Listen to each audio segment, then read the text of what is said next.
اگر یہ خواتین میری بہنیں مارچ کرتی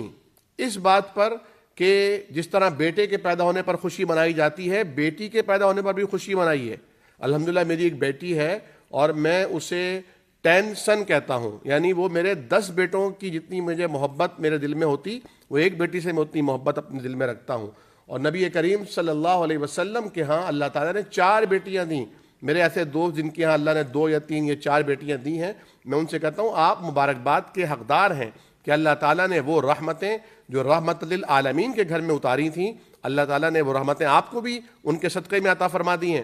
تو بیٹی کا پیدا ہونا، آپ یہ مطالبات کریں کہ جس طرح ایک مرد کو جائیداد میں حصہ دیا جاتا ہے، بیٹی کو بھی جائیداد سے محروم نہ کیا جائے۔ آپ اگر یہ مطالبہ کریں کہ جس طرح مرد کو اپنی شادی میں اپنی پسند کا اظہار کرنے کی آزادی ہے، اس طرح اسلام نے عورت کو بھی، لڑکی، بیٹی، بہن کو بھی اپنی رائے اور اپنی پسند مقدم رکھنے کی اجازت دی ہے۔